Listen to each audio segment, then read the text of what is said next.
بسم الله الرحمن الرحيم. محبي اللغة الإنجليزية في كل مكان، السلام عليكم ورحمة الله وبركاته. اليوم موعدنا مع الوحدة السادسة والثلاثون من كتاب English Grammar in Use. فلنبدأ. Unit 36 Would. نشوف استخدامات would. قال لي ايه؟ we use would، انا بختصرها لأبوستروف دي او نفي اللي هو wouldn't when we imagine، عندما بنتخيل موقف. يبقى when we imagine a situation or action، يبقى عندما بنتخيل موقف او حدث. بتساوي we think of something that، بنفكر يبقى we think of something that's not real، يبقى بنفكر في شيء غير حقيقي. يبقى بستخدم would، يبقى we use would or wouldn't when we imagine a situation or action. بنتخيل موقف. we think of something as not real، ليس حقيقي، يبقى بنتخيل مواقف افتراضية. we imagine. قال لي هنا it would be nice to buy a new car but we can't afford it. يبقى يكون من اللطيف لو احنا اشترينا سيارة جديدة but we can't afford it، لكن لا نطيق ثمنها، ما معناش ثمنها، فهو ما يقدرش يشتري العربية لأنه ما معاش ثمنها، فبيتخيل إن هو يشتريها، وتكون دي فكرة جميلة. يبقى it would be nice to buy a new car but we can't afford it. طبعا هنا جايب صورة عربية جديدة. قال هنا I'd love to live by the sea، أحب أن أعيش بالقرب من البحر. طبعا هو هنا ما هوش عايش بالقرب من البحر، ده بيتخيل أو بيفترض. يبقى I'd love to live by the sea. عندي موقف آخر. shall I tell Chris what happened؟ هل ممكنني أخبر كريس بما قد حدث؟ قال له no I wouldn't say anything. يبقى قال له لا، أنا مش هقول أي حاجة. يبقى دي معناها I wouldn't say anything in your situation، لو أنا مكانك مانيش هقول أي شيء. يبقى دي يعني معنى would اللي هي بتيجي بمعنى تخيلي، بنتكلم عن أشياء غير حقيقية لأن واحد ما يكونش في مكان الآخر. يبقى he wouldn't be in his position أو in his shoes as they say it. We use would have done when we imagine situations or actions in the past.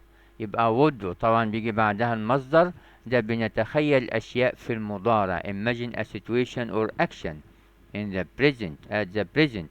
but we use would have في التصريف الثالث when we imagine situations، عندما نتخيل مواقف or actions in the past في الماضي. بتساوي things that didn't happen، الأشياء لم تحدث، اللي احنا بنتخيله لم يحدث لأن الواقع بيقول غير اللي احنا بنتكلم عنه. نشوف they helped us a lot، ساعدونا كثيرا. I don't know what we've done without their help. يبقى I don't know what we'd have done، ليه اختصار we would have done، ان الابستروف دي اختصار would. يبقى I don't know what we'd have done without their help. قال ما كنتش هعرف هنعمل ايه من غير مساعدتهم، لكن هم في الحقيقة ساعدونا. يبقى انا بتخيل موقف غير اللي حصل تماما، وطبعا دي يعني ماضي. compare would do and would have done. لسه هنا مثال. I didn't tell Sam what happened، لم أخبر سام بما قد حصل. he wouldn't have been pleased، لما كانش هيكون مسرور. he wouldn't have been pleased، لكن احنا ما قلنالوش، فعشان كده هو ما كانش مسرور او ما حسش بان هو ما هوش مسرور. يبقى he wouldn't have been pleased، ما كانش هيشعر بالسعادة لو احنا كنا او السرور لو احنا كنا قلنا له، لكن احنا ما قلنالوش. compare would do and would have done. يبقى would والمصدر طبعا دي مضارع، بنتخيل مواقف في المضارع. would have done دي في الماضي. قال هنا I would call Lisa but I don't have her number.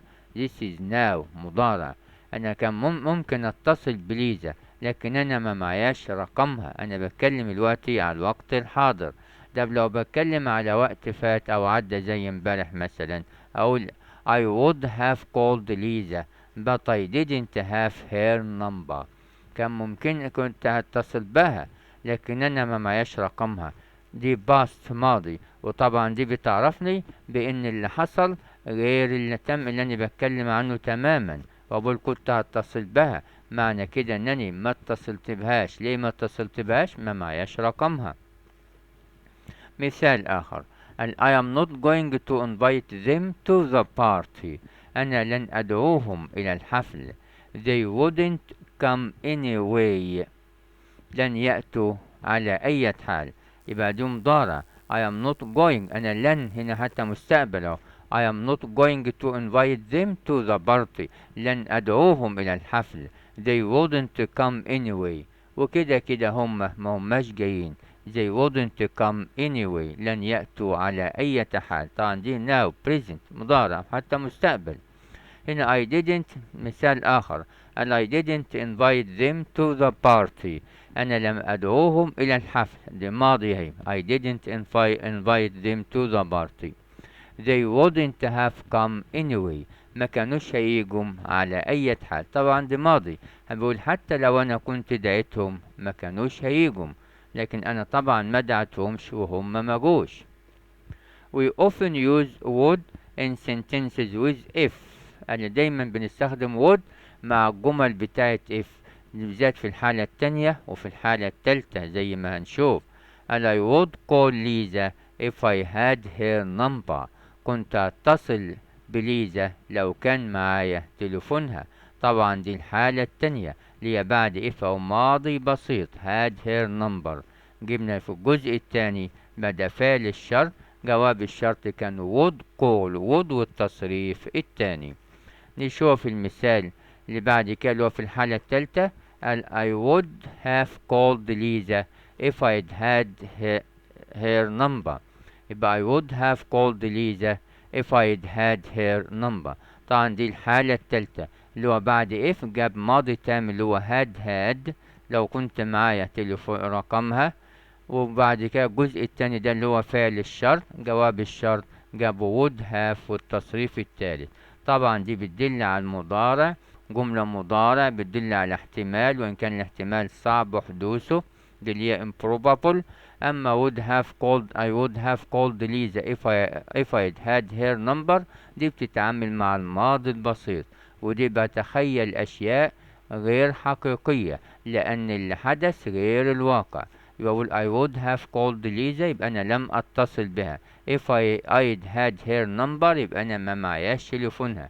يبقى الجملة هتساوي I didn't call Lisa because I didn't have her number. قال له B compare will بختصرها أبستروفي دبل ال and would اللي بختصرها الأبستروفي دي. طبعا will دي يعني لو مع if بجيبها في الحالة الأولى، would بجيبها في الحالة التانية. نشوف I'll stay a little longer. أنا سوف أمكث قليلا أطول. I have got plenty of time. أنا عندي وقت كتير. جملة تانية I'd stay a little longer but I really have to go now. كان ممكنني أمكث قليلا أكثر من ذلك قليلا but I really have to go now ولكني مضطر لأن أذهب الآن. الجملة الأولانية كان بيتكلم على شيء ممكن حدوثه، أنا كان ممكن أقعد أكتر وعندي وقت كتير فممكن يقعد. أما التانية بيتخيل الموقف بيقول أنا كان ممكن أقعد لكن ما أقدرش أقعد. ليه ما أقدرش أقعد؟ I really have to go now لأننا مضطر لأن أغادر أو أذهب الآن. So I can't stay longer. لا أستطيع أن أمكث أكثر من ذلك. نشوف الجملة التانية I'll call Lisa I have her number. قال أنا هتصل بليزا لأن معايا رقمها، ده سهل إن هو يتصل بها، شيء ممكن حدوثه possible. أما هنا I call Lisa but I don't have her number so I can't call her. هنا بيتخيل موقف في المضارع، أنا كنت هتصل بليزا لكن ما معياش رقمها وبالتالي ما أقدرش أتصل بها. يبقى will بتكلم عن حاجات possible ممكنة الحدوث في المضارع، أما would بتكلم على حاجات probable محتمل ضعيف ان هو يحصل او شيء صعب حدوثه في المضارع. يبقى اولانية مع will اشياء هتحصل في المضارع، اما مع would اشياء صعب حدوثها في المضارع. قال لي sometimes would و wouldn't is the past of will و won't compare. قال لي ساعات ان would و wouldn't بيبقوا الماضي بتاع will و won't، طبعا احنا قلنا won't اختصار و will not. compare قارن في البريزنت. قال لي توم I'll call you on Sunday سأتصل بك يوم السبت. توم said بقى من مباشر وغير مباشر بس في الماضي. توم said قال he would call me on Sunday سيتصل بي يوم الأحد.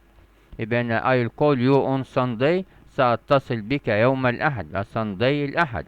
بس لما حولناها للماضي قال توم في المباشر والغير مباشر. توم said he would call me on Sunday يبقى يتصل بي يوم الأحد. هنا أمي I promise I won't be late أو قاعد بأن لا أتأخر. هنا promise وجي بعدها مستقبل، ده لما جابها أمي promised وعدت، جاب will won't حولها ل wouldn't. يبقى أمي promised that she wouldn't be late بأنها لن تتأخر، يبقى wouldn't be late. هنا ليزا تقول دام، طبعا دام هنا معناه يعني دعاء بالايه بالشر، الدام زي اللعنة. the car won't start السيارة لن تشتغل أو لم تتحرك، السيارة ما اشتغلتش ما دارتش. ليزا was annoyed يبقى جاب معنى دام جاب annoyed متضايقة because her car wouldn't start لأن سيارتها لم تتحرك أو لم تدور. يبقى هنا won't في المضارع أو المستقبل، الماضي بتاعها wouldn't، يبقى دي كانت مضارع ودي يعني ماضي. قال لي بعد كده somebody wouldn't do something.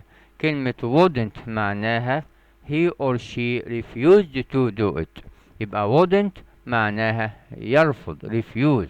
ما I tried to warn him but he wouldn't listen to me. أنا حاولت إن أنا أحذره لكنه رفض أن يستمع لي، يبقى wouldn't listen to me هتساوي he refused to listen. I tried to warn him but he wouldn't listen to me هتساوي he refused to listen مرضاش يسمع لي. هنا the car wouldn't start السيارة لم تدور، يبقى it هتساوي it refused to start رفضت ان هي تدور، يبقى السيارة ما دارتش وما اشتغلتش. C. You can also use would to talk about things that happened regularly in the past. الممكن نستخدم would لأشياء بتحدث بانتظام في الماضي، هي هنا شبيهة ب used to. قالوا when we were children عندما كنا أطفال we lived by the sea كنا نعيش بالقرب من البحر. in summer في الصيف if the weather was fine لو كان الطقس جميل if the weather was fine we would ممكننا we would all get up early and go for a swim نستيقظ مبكرا ونذهب للسباحة. يبقى هنا we would يبقى would هنا تساوي used to، بقى اللي بقى تساوي we did this regularly، يبقى هنا would ساوت we did this regularly. وبقى مثال آخر قال whenever Richard was angry كلما ريتشارد يكون غضبان he would walk out of the room بيخرج من الحجرة، they would walk out of the room يمشي خارجا من الحجرة. يبقى هنا would معناها he did this regularly. كان يفعل ذلك بانتظام.